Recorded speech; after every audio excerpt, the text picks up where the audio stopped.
7주체. 일곱이라는 숫자는 넉현 숫자죠. 그 넉현 숫자를 내가 어떻게 생각할까 하고서 지구촌의 이야기를 사회복지와 상담하고 연결을 시켜볼까 그래요. 흔히 요새 이제 그 얘기하는 많은 사람들이 지구를, 이 세상을 조그마한 촌락으로 보는 사람들이 있어요. 근데 지구촌에서 지금 뭐 문제가 일어나고 있다 그래요.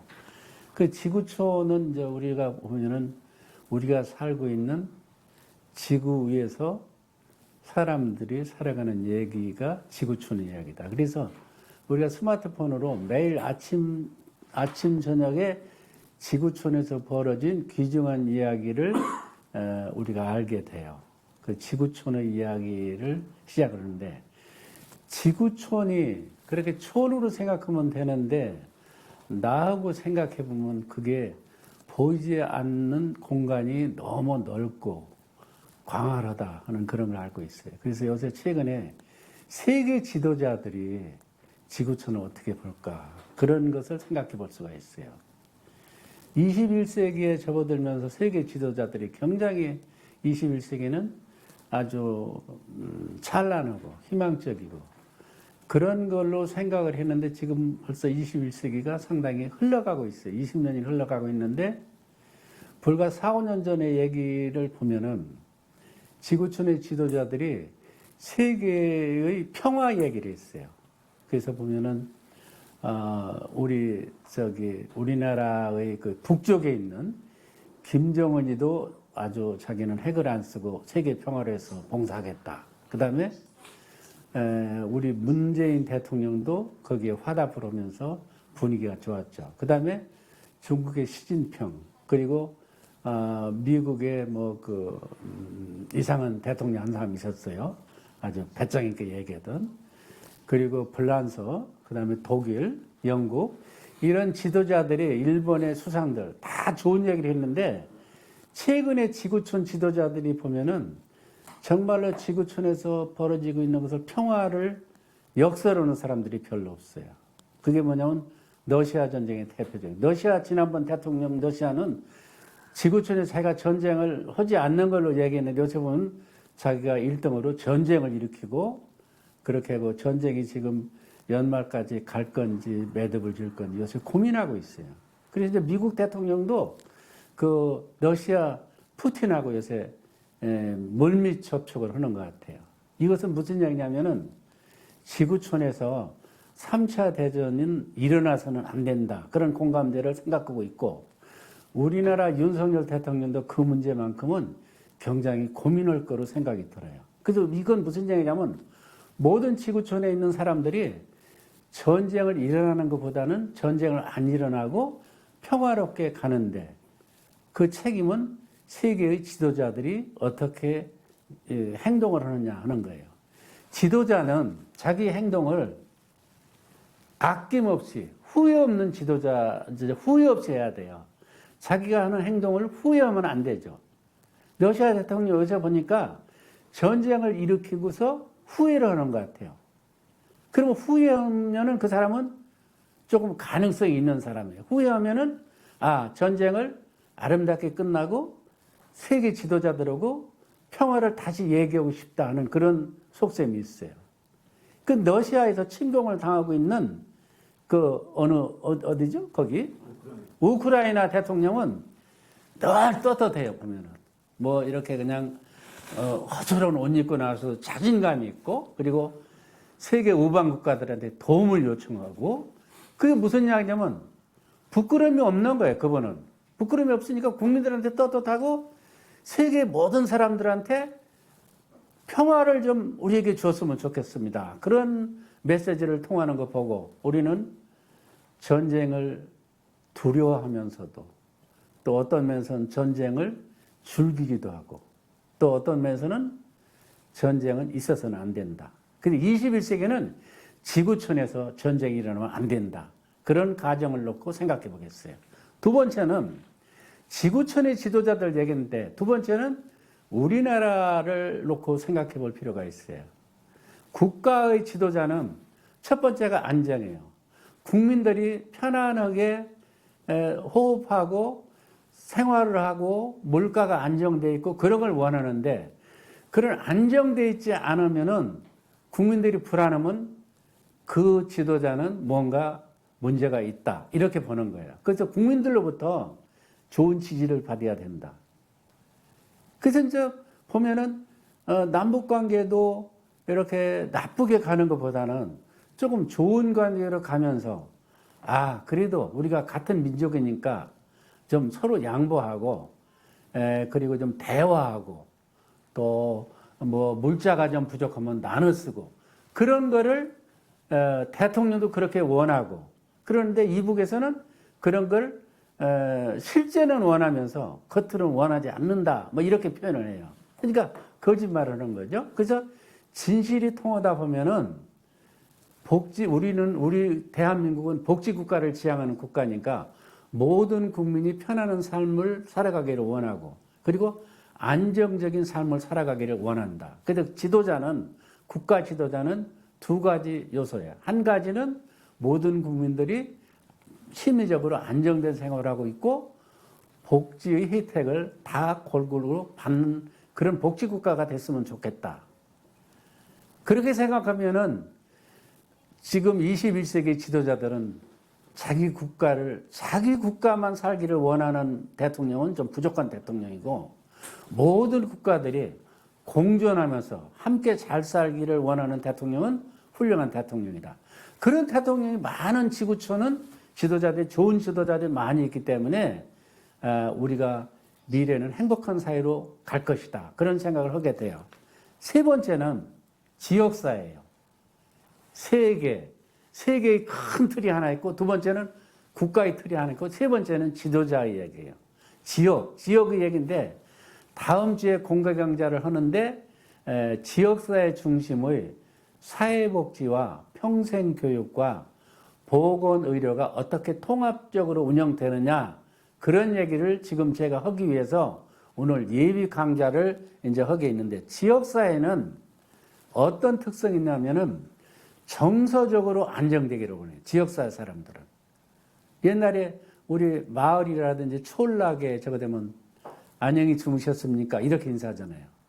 그리고 또 어른들 보면은 식사는 하셨습니까? 이렇게 얘기하고 또 다르면 자식들 요새 공부 잘하죠? 지난번에 그 결혼한 딸은 잘 살고 있죠? 그 뭐냐면 지역사회 공동체 주민들은 그 지역사회의 이웃들이 행복한 삶을 살아가기를 원하고 있고 서로 정서적인 교감이 늘 이루어지고 있어요. 그 정서적인 안정감. 이게 이제 어떻게 보면은 먹고 사는 것보다도 더 중요하다.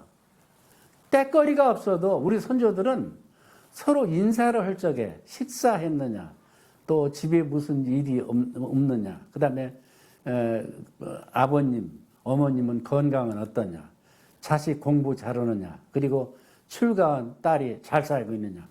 얼마나 그 아름다운 얘기들이 오고 갑니까? 근데 요새는 지역사회 주민들을 만나보면은 그런 얘기가 별로 오고 가지 않아요. 그래서 어떤 때는 저도 가끔 그래요. 누가 좀 식사했느냐 얘기를 물으면 어떻게 대답할까? 그런 걸 마음속으로 해요. 식사했느냐 그러면 못했습니다. 그러면 왜 못했습니까? 좀 누구하고 같이 식사를 해야 되는데 같이 식사할 사람이 없어서 아직까지 못했습니다. 돈은 있는데 같이 식사하고 교류할 사람이 주변에 없다 이런 얘기예요. 얼마나 비극입니까? 그러니까 식사를 하고 싶어도 식사할 사람이 주변에 없다. 이거 비극인 거예요. 그런 때는 누구한테 뭐 공고해서 식사할 수도 없고 그런 거죠. 그래서 식사할 수 있는 사람이 주변에 있다 하는 것은 그것은 굉장히 행복한 사람이에요. 돈은 누가 되든지 식사를 같이 하면서 최근의 일을 상담하고 그런 거죠. 그 지역사회 공동체는 늘 건강하신지, 그래서 하면 요새 재미난 교육을 받고 계신지, 그래서 하면 서비스를 제대로 받고 있는지, 그런 데 관심 있는 것이 지역사회다. 그래서 보령 지역사회는 그런 것을 앞으로 잘 해가기를 노력하고 또 우리 대천광장신문은 그런 것을 교육하고 그런 교류의 장으로 만들기 위해서 우리가 이렇게 매스미디어를 한번 탄생을 해본다.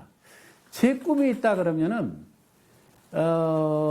그 대천광장신문을 통해서 후원회를 조직해가지고 후원기금이 조성이 되면은 평생 교육을 대천광장신문이 평생 동안 했으면 좋겠어요. 그래서 교육의 장이고 또 물론 교육 받고 싶은 사람 오고 또 교육을 하고 싶은 사람 하게 하고 그런 장이 됐으면 하는 것이 의미가 있다. 그래서 지역 공동체를 한 단계 높이 올려가지고 국가가 어려울 적에는 그 보령에 가면은 행복한 사람들이 살고 거기 가면은 먹을 것도 풍족하고 거기 가면 좋은 친구들도 만날 수 있다. 그런 지역사회가 이렇게 전국에 한 20, 30개 있으면은 대한민국 국민들은 늘 그 지역사회를 라운딩하면서 행복감을 느낄 수 있다. 여러분 이해가 됩니까? 그래서 우리가 살고 있는 지역사회를 우리는 소중하게 생각하십시오.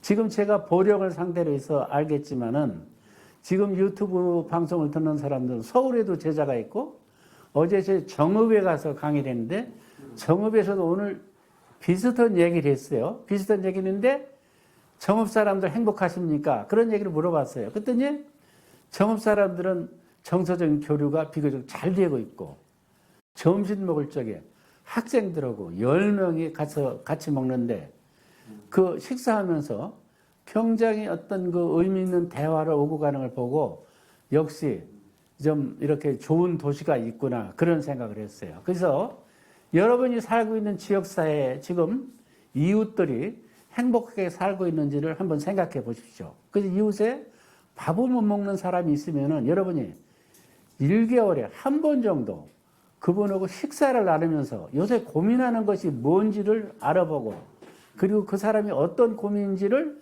잘 탐색해보고 그리고 식사하면서 정서적인 교류를 여러분이 나누면 좋겠다. 그래서 여러분 어디에 대한민국 어디에 사는 사람이라 할지라도 주변에 어르신 한 분 정도는 공경할 수 있는 그런 마음의 여유를 가졌으면 좋을 것 같아요. 저는 부모님이 다 돌아가셨지만은 이웃에 있는 어르신하고 한 달에 한 번 정도 식사를 꼭 한 번 같이 해야 되겠다 그런 생각을 가지고 있는데 식사는 못하더라도 차도 마시고 뭐 시장 갔다 오다가 빵을 2개 샀으면 그 할머니한테 하나 주고 가야 되겠다. 그런 마음을 갖는 것이 중요하다. 그래서 서로 나누는 생활을 할 수 있다. 근데 지역사회는 서로 나누고 서로 봉사하고 그리고 서로 돌보는 것이 지역사회에서의 기술이다 그래요. 제가 늘 사회복지학하고 상담의 기술을 얘기했잖아요. 기술은 그 기술이라는 것은 어떤 상황에서도 자기가 나누고 돌보고 그 다음에 봉사할 수 있는 그런 마음의 여유를 가지는 것이 지역사회 공동체가 추구하는 특성이다. 이렇게 생각해 볼 수 있어요. 그 이제 첫 번째는 큰 지구촌의 세계, 두 번째는 국가, 세 번째 원은 지역 공동체예요. 네 번째는 어디냐면은 네 번째는 가족이나 집단이라고 생각했어요. 가족. 제가 뭐 2주째 정도로 제가 기억하는데 지구상에서 가장 잘 조직된 잘 연구된 가족이라고 하죠. 가족 제도보다 더 좋은 제도는 없다는 거죠. 그래서 가족보다 행복한 것은 더 없다. 이렇게 얘기했어요. 그 사회학자도 얘기하고 심리학자도 얘기하고 또 뭐 성서 같은 것을 우리가 본다 하더라도 가족의 중요성을 굉장히 강조하고 있어요. 오늘 점심을 먹으면서 어떤 그 교우 한 분이 그래요. 자기는 법적으로 이혼을 했는데 아내가 가지도 않고 그냥 집에서 같이 살고 있다는 거예요. 그 이혼했는데 뭐 20년을 같이 살았다는 거예요. 야, 이거는 연구할 가족이다. 어떻게 법적으로 이혼했는데 20년을 같은 울타리에서 살면서 아침 저녁을 같이 한다? 정서적으로 싸움도 할 수 있고 교류도 안 될 수 있고 그런데도 20년을 같이 산다. 난 후배 후배 친구를 깊이 있게 생각했어요. 야, 당신 인격체가 훌륭한 면이 있다. 그 어떻게 20년을 같이 산다. 나도 그런 경험을 해봤는데 그런 게 우리가 가족이 좋은 제도예요. 그 가족이라는 것은 이혼을 했다고 해서 뭐 밥 떨어졌다고 해서 부부가 아니에요. 이혼해서도 부부는 부부인 거예요. 단지 법적인 부부가 아닌 거예요. 그런데 어디 가서 그 이혼한 아내가 더 행복하게 살기를 원하고 또 기도해주고 그래요. 그리고 이웃 사람들도 그 헤어진 사람들도 다 서로 또 만나고 식사하기를 원해요. 미국 사람들 뿐만 아니고 서양 사람들은 이혼을 이제 준비하면은 이혼 여행을 한다는 거죠. 그 이혼 여행을 어떻게 하느냐면은 여행을 하면서 당신하고 나하고는 못 살게 됐는데 당신 이혼해서 재혼할 적에는 꼭 내 얘기를 들어라. 그러면 그 충고를 해주는 거예요. 당신은 아침에 일찍 일어나라. 두 번째는 꼭 설거지를 아내가 밥을 하면 설거지를 해줘라. 그 다음에 세 번째는 뭐 세탁기를 좀 돌려라. 그 다음에 잠잘 적에는 양수질을 꼭 하고 잠을 자라. 요 세 가지만 잘 지키면은 당신은 재혼해도 잘 살 수 있다. 그래서 그 이혼 여행을 하면서 아내가 그런 얘기를 하면은 감사하다는 그 얘기한다네. 그리고 또 남편은 당신이 이런 점이 부족하다. 그래서 화를 좀 덜 내고 그 다음에 남편이 오면은 눈을 쳐다보면서 인사를 하고 또 그 다음에 남편이 월급 갖다 주면은 월급날 너무 감사합니다 하고 그날은 반찬도 좀 잘해줘라. 그 세 가지만 잘해주면은 만점의 여자다. 그래서 재혼을 하게 되면은요, 이혼한 여자가 얘기한 거, 이혼한 남자가 주문한 것을 그대로 실천을 해보니까 재혼해서 잘 산다는 거죠. 그래서 이혼한 여자한테 찾아가서 감사를 하게 하고 이혼한 남자한테 찾아가서 당신 얘기를 잘 들었더니 결혼 생활이 재미나다. 그래서 그다음부터 부부끼리 공동으로 또 만나고 대화하고 그런 것을 제가 외국에서 잠깐 공부하는 동안에 그런 학습을 했어요. 그래서 미국 사람들의 이혼한 비율은 한 30% 돼도 문제가 없는데 한국 사람들이 이혼한 비율은 몇 프로 되지 않는데 아주 그냥 그건 좋지 않다. 이렇게 보는 거예요. 미국하고 한국하고는 물론 문화가 다르기 때문에 다른 점도 있는데 예를 들으면 그렇다 하는 거예요. 그래서 우리는 그게 뭐냐면 우리 마음이 얼마만큼 정결하고 깨끗하냐 하는 거예요. 상담이라는 것은 일종의 그런 거예요. 죄를 많이 진 사람들이 있어요. 저도 죄를 많이 지어봤는데. 근데 죄를 많이 진 사람들이 친구들이나 이웃들이나 주변 사람 고백을 하게 되면 문제가 하나도 안 돼요. 다 해결이 돼요. 성서에서는 죄 짓는 사람들은 죄 지은 사람들이 하나님께 고백을 하면 문제 해결이 된다고 그러고 카톨릭 같은 데서는 신부님한테 고백하면 신부님이 또 하나님께 전달해서 죄를 사해 준다고 그러는데 우리가 세상에서 잘못한 사람이 잘못했다고 고백하면 좋잖아요. 그래서 대통령한테 쫑까 한번 주면은 대통령이 미국에서 뭐 퇴위를 하고서 나왔다. 고백을 안 한다는 거예요. 국민들이 싫다는 거예요. 그 간단한 얘기인데 내가 잘못했다고 한번 하면은 국민들이 다 좋아할 일인데 그걸 고백을 안 한다는 거죠. 그건 뭐 진위를 우리가 따져볼 필요는 있지만은 우리가 존경하고 좋아하는 대통령이기 때문에 우리가 일반 시민이 이렇게 얘기하면은 대통령이 시민이 그렇게 얘기하니까 내 시민들의 얘기를 잘 경청하겠습니다. 그렇게 하면 소통이 되는 거예요.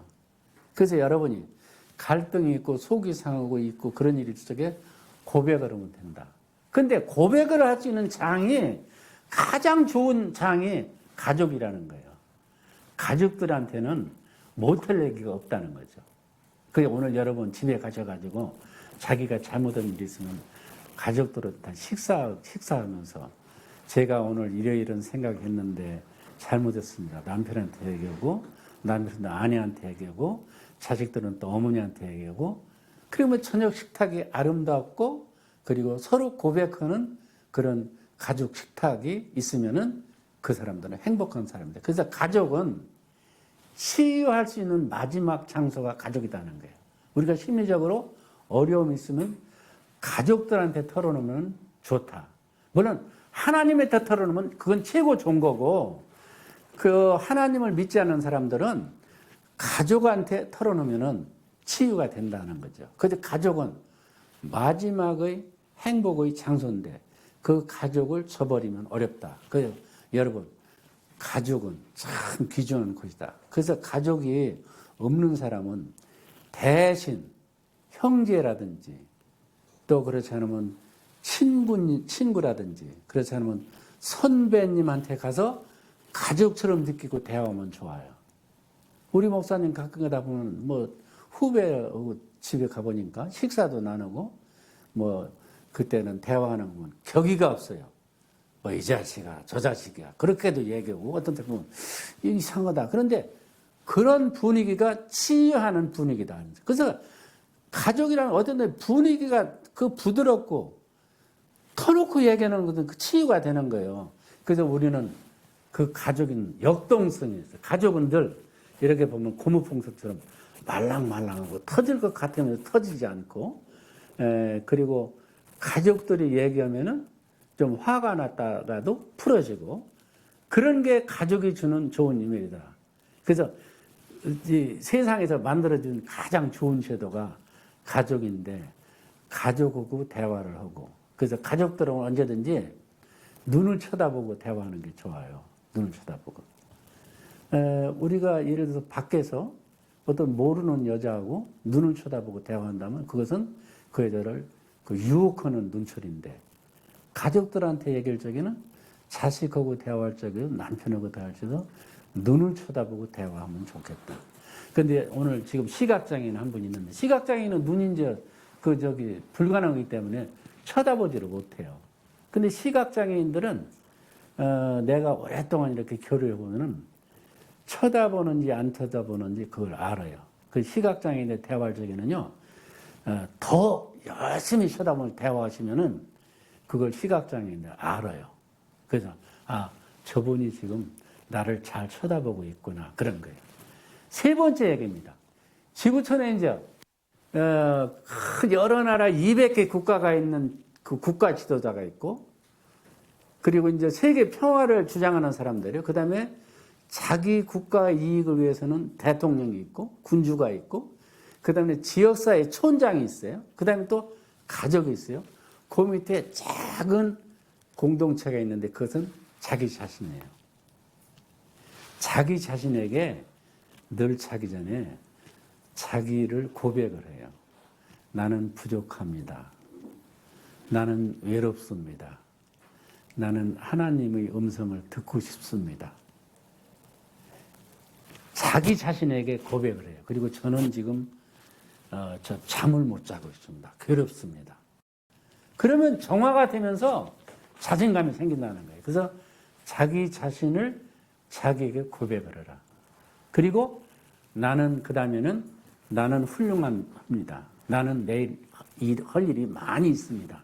그리고 나는 나 자신이 제일 귀중하기 때문에 그걸 이제 심리학적으로 얘기하면 자기를 실현한다. 자아 실현을 하고 싶습니다.